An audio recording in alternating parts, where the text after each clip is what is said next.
Hello, good afternoon. Ricky, the low-end card enthusiast from North Carolina, coming at you with another video. Hope you guys are doing well and welcome back to my channel. Last video I made, I touched on a rookie card that I had gotten a while back, probably last summer.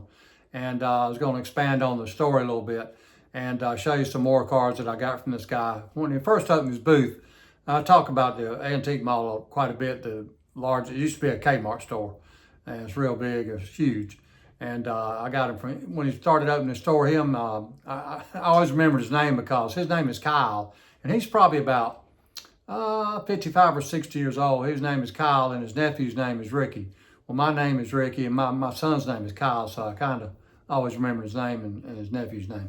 But anyway, over a year and a half ago, when I started my channel, I found these cards and he just started his booth.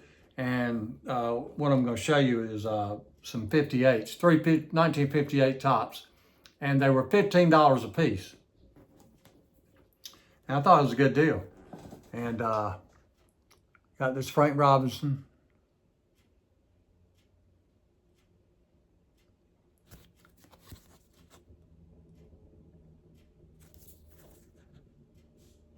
Nice cards. Got this 58 Don Drysdale.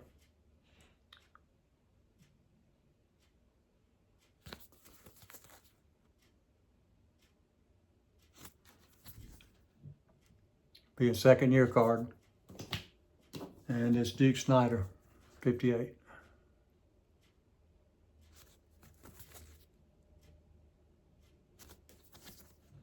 Yeah, $15 a piece. So up there a couple months ago and saw this one for $5. And he was sitting up front. And I said, I want that card. And I got it out of the booth and got it. And I looked it over to see if it was a reprint or something.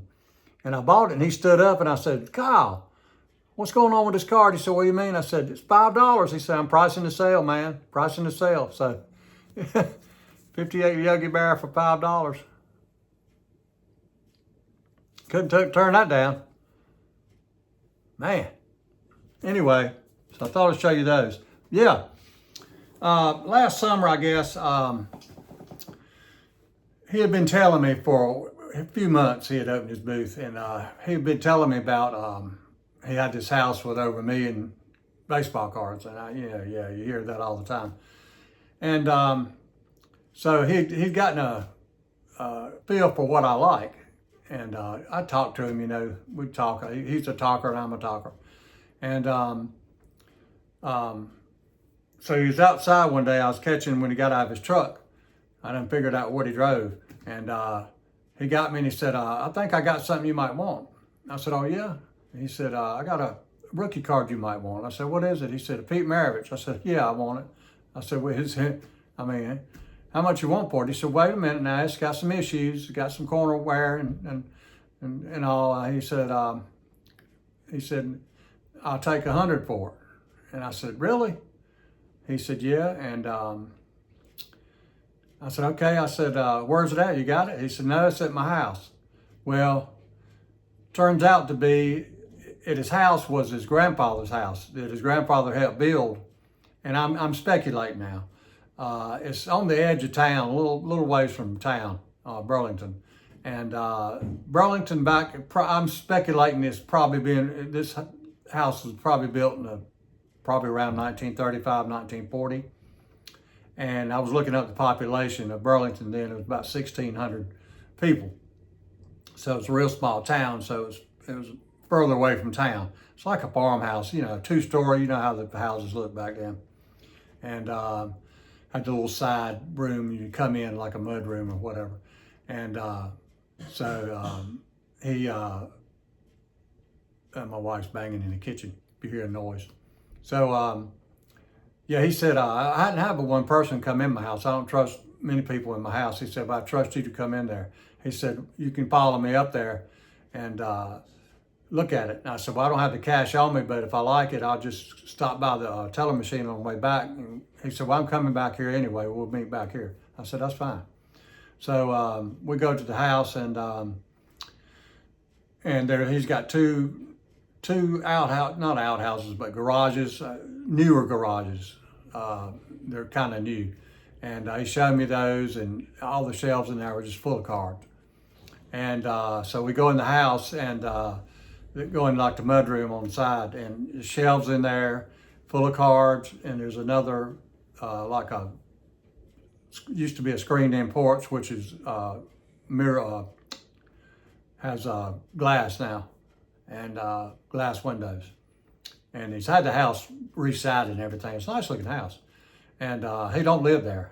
I didn't mention that. Like, he don't live there. It was his grandfather's house, but he's got his own house, so he don't live in his house, but it's his. So it had a table in there and some shelves going around, and it was full of cards. We go in the kitchen counter, all the counters, and there's a table in there that's full of cards. I guess it's full of cards in the cabinets. And we go in the dining room, is where this one is. It's full of cards. I look in the living room, it's full of cards in there. I'm sure it's full of cards upstairs, so I don't know how many cards he's got. I'm sure he got more than me. But anyway, he pulls this out. And I said, "You take 80 for it?" He said, "Yeah, I'll take 80. So, you know, the corners have got issues, but hey, it's a Pete Maravich rookie for $80. So I just fell in love with it. And got me a Maravich rookie. Of course, my wife had no. I went and got the money out. She didn't know nothing about it, so she was kind of pissed off. But you know, she got over it. So anyway,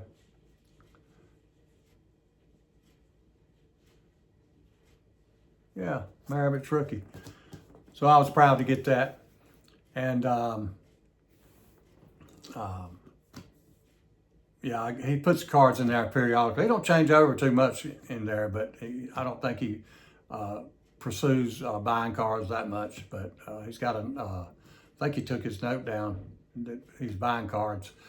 But once in a while he'll buy some cards and put them in there, and he'll price them low. His buddy, mainly his nephew Ricky, mostly has modern cards, and I bought a few cards from him too. So yeah, but anyway, I thought I'd show you the Pistol Pete rookie and the other cards that I picked up from him. And as always, I hope you enjoyed this video. You guys have a great day.